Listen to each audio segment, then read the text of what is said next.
ಸಂಪುಟ ಪುನರ್ರಚನೆಗೆ ಈಗ ಕಾಂಗ್ರೆಸ್ಸಿನ ಹಿರಿಯ ಶಾಸಕರು ಒತ್ತಡವನ್ನ ಹೇರುತ್ತಿದ್ದಾರೆ. ಈಗ 32 ಶಾಸಕರು ದೆಹಲಿಯತ್ತ ತಮ್ಮ ಪ್ರಯಾಣವನ್ನ ಬೆಳೆಸಿದ್ದಾರೆ.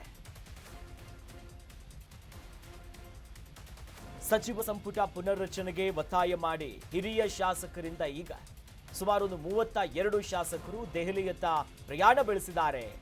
ಹೈಕಮಾಂಡ್ ನಾಯಕರನ್ನ ಭೇಟಿ ಮಾಡೋದಕ್ಕೆ ರಾಹುಲ್ ಗಾಂಧಿ, ಖರ್ಗೆ, ಸುರ್ಜೇವಾಲಾ ಅವರೆಲ್ಲರನ್ನ ಭೇಟಿ ಮಾಡೋ ಪ್ಲಾನ್ ಇದೆ. 3 ದಿನ ದೆಹಲಿಯಲ್ಲೇ ಬೀಡು ಬಿಡ್ತಿದ್ದಾರೆ.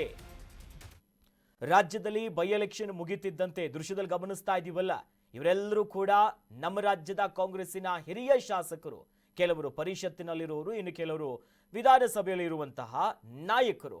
ಇವರೆಲ್ಲ 2-3 ಬಾರಿ ಗೆದ್ದಂಥವರು, ಕಾಂಗ್ರೆಸ್ಸಿಗೋಸ್ಕರ ದುಡಿದಂಥವರು, ಸುದೀರ್ಘ ಅವಧಿಯಲ್ಲಿದ್ದಂತಹ ನಾಯಕರು. ಆದ್ರೆ ಸುಮಾರು 32 ಶಾಸಕರು ದೆಹಲಿಯತ್ತ ಮುಖ ಮಾಡ್ತಿದ್ದಾರೆ. ಫ್ಲೈಟ್ ಏರಿ ಕೂತಿದ್ದಾರೆ. ಕಾರಣ ಇಷ್ಟೇ, ಕಾಂಗ್ರೆಸ್ಸಿನ ಹೈಕಮಾಂಡ್ ನಾಯಕರನ್ನ ಭೇಟಿ ಮಾಡಬೇಕು ಅಂತ. ರಾಹುಲ್ ಗಾಂಧಿ, ಖರ್ಗೆ ಅವರು, ಸುರ್ಜೇವಾಲಾ ಸೇರಿದಂತೆ ಇತರರನ್ನ ಭೇಟಿ ಮಾಡುವಂತ ಲೆಕ್ಕಾಚಾರ ಇಟ್ಕೊಂಡೆ ದೆಹಲಿಯ ಫ್ಲೈಟ್ ಹತ್ತಿರೋದು. ಸುಮಾರೊಂದು 3 ದಿನ ದೆಹಲಿಯಲ್ಲೇ ಈ ನಾಯಕರು ಇರ್ತಾರೆ. ಎಲ್ಲಾ ನಾಯಕರನ್ನ ಭೇಟಿ ಮಾಡುವಂತ ತೀರ್ಮಾನ ಇದೆ. 3-4 ಬಾರಿಗಿಂತ ಹೆಚ್ಚು ಗೆದ್ದಿರುವಂತ ಶಾಸಕರ ಒಂದು ಇಡೀ ಟೀಮ್ ಇದೆ. 30ಕ್ಕಿಂತ ಹೆಚ್ಚು ಶಾಸಕರಿದ್ದಾರೆ. ಅವರ ನಿಯೋಗವೇ ಇದೆ. ಅಂದ್ರೆ ಇವರ ಆಗ್ರಹಗಳಿಷ್ಟೇ, ಸರ್ಕಾರಕ್ಕೆ 3 ವರ್ಷ ಆಗುವಂತ ವೇಳೆಗೆ ಸಂಪುಟ ಪುನರ್ರಚನೆ ಆಗಲೇಬೇಕೆನ್ನುವಂತ ಒತ್ತಡ. ಕ್ಯಾಬಿನೆಟ್ ರೀಶಫಲ್ ಆಗಬೇಕು. 2 ವರ್ಷ ಮಾತ್ರ ಬಾಕಿ ಇರೋದು ಅಧಿಕಾರ. ಹಾಗಾಗಿ ಈಗಲೇ ಸಂಪುಟ ಪುನರ್ರಚನೆ ಆಗಲೇ, ಕಾಲ ಮಿಂಚೋಗ್ಬಿಟ್ಟಿದೆ. ಆ ನಿಟ್ಟಿನಲ್ಲಿ ಕ್ಯಾಬಿನೆಟ್ ರೀಶಫಲ್ ಆಗಬೇಕು ಅಥವಾ ಎಕ್ಸ್ಪಾಂಡ್ ಆಗಬೇಕು, ಬದಲಾವಣೆಗಳನ್ನ ತರಬೇಕು ಅಂತ 32 ಶಾಸಕರು ದೆಹಲಿಯತ್ತ ಪ್ರಯಾಣ ಬೆಳೆಸಿದ್ದಾರೆ. ಇನ್ನು ಅಸಮರ್ಥರು ಯಾರ್ಯಾರಿದ್ದಾರೆ ಅವರನ್ನ ಬಿಟ್ಟು ಮಿಕ್ಕಿದವರಿಗೆ ನೀವು ಮಣೆ ಹಾಕಬೇಕು ಅನ್ನೋದು ಇವರ ಆಗ್ರಹ. ನೋಡಿ, ಸಿಎಂ ಡಿಸಿಎಂ ಕುರ್ಚಿ ಗದ್ದಲದಿಂದ ವಾಪಸ್ ಈ ಸಂಪುಟ ಪುನರ್ರಚನೆಯ ಚರ್ಚೆ ಬಂದಿದೆ. ಈ ಹಿನ್ನೆಲೆಯಲ್ಲಿ ಹಲವು ಬೇಡಿಕೆಯನ್ನ ಇಟ್ಕೊಂಡೇ ಹೈಕಮಾಂಡ್ ನಾಯಕರ ಹತ್ರ ಹೋಗ್ತಿರೋದು.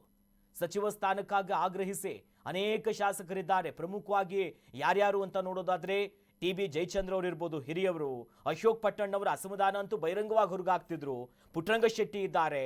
ನೋಡಿ, ಬೆಳಗಾವಿಯ ಲಕ್ಷ್ಮಣ ಸವದಿ ಇದ್ದಾರೆ. ಸೇರಿದಂತೆ ಅಪ್ಪಾಜಿ ನಾಡಗೌಡ, ಇನ್ನು ಶಾಂತನಗೌಡ, ಸುಬ್ಬಾರೆಡ್ಡಿ, ಜಿ.ಟಿ. ಪಾಟೀಲ್, ಇನ್ನು ಬಂಗಾರಪೇಟೆ ನಾರಾಯಣ ಸ್ವಾಮಿ ಅವರು, ವಿನಯ್ ಕುಲಕರ್ಣಿ, ಆನೇಕಲ್ ಶಿವಣ್ಣ, ಇನ್ನು ಯಶವಂತರಾಯ ಗೌಡ, ಷಡಕ್ಷರಿ, ಬಿ.ಆರ್. ಪಾಟೀಲ್ ಸೇರಿದಂತೆ ಕೃಷ್ಣಮೂರ್ತಿ ಅನೇಕರಿದ್ದಾರೆ. 30ಕ್ಕೂ ಹೆಚ್ಚು ಹಿರಿಯ ನಾಯಕರು ಇವರೆಲ್ಲ. 3-4 ಬಾರಿ ಗೆದ್ದವರು, ಕಾಂಗ್ರೆಸ್ಗೋಸ್ಕರ ದುಡಿದಂಥವರು. ಹಾಗಾಗಿ ನಮಗೂ ಕೂಡ ಸಚಿವ ಸ್ಥಾನ ಕೊಡಬೇಕು, ಸಂಪುಟದಲ್ಲಿ ಬದಲಾವಣೆ ಮಾಡಲೇಬೇಕು ಅಂಥದ್ದೊಂದು ಅನಿವಾರ್ಯತೆ ಬಂದಿದೆ. ಕೆಲವರ ಪ್ರೋಗ್ರೆಸ್ ರಿಪೋರ್ಟ್ಗಳನ್ನ ಕೂಡ ತೆರೆದಿಟ್ಟಿದ್ರು. ಸರಿಯಾಗಿ ಕೆಲಸ ಮಾಡ್ತಿಲ್ಲ, ಆ ನಿಟ್ಟಿನಲ್ಲಿ ಬದಲಾವಣೆಗಳನ್ನ ತನ್ನಿ ಅನ್ನೋದು. ರಾಜ್ಯದ 2 ಕ್ಷೇತ್ರಗಳ ಬೈ ಎಲೆಕ್ಷನ್ ಆಗ್ತಿದ್ದಂತೆ ಈ ಹಿಂದೆನೇ ಕ್ರಾಂತಿ ಆಗುತ್ತೆ ಎನ್ನುವ ಮಾತುಗಳು ನವೆಂಬರ್ನಲ್ಲಿ ಕೇಳಿ ಬಂದಿತ್ತು. ನಂತರ ಸಂಕ್ರಾಂತಿಯಲ್ಲಿ ಸಂಕ್ರಾಂತಿ ಇರ್ಬೋದನ್ನಿತ್ತು. ಯುಗಾದಿ ಸಂದರ್ಭದಲ್ಲಿ ಬದಲಾವಣೆಗಳನ್ನ ನಿರೀಕ್ಷೆ ಮಾಡಿದ್ವಿ, ಅದು ಕೂಡ ಆಗಿಲ್ಲ. ಇನ್ನು ರಾಜ್ಯದ ಕಾಂಗ್ರೆಸ್ ಸರ್ಕಾರ ಇರೋದು 2 ವರ್ಷ ಅಷ್ಟೇ.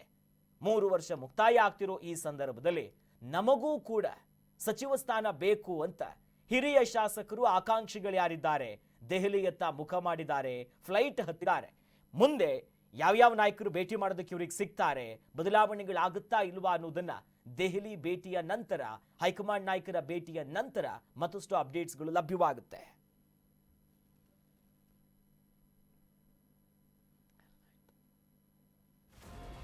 ಕರ್ನಾಟಕ ನ್ಯೂಸ್ ಬೀಟ್ ಫಾಲೋ ಮಾಡಿ, ಸಬ್ಸ್ಕ್ರೈಬ್ ಮಾಡಿ.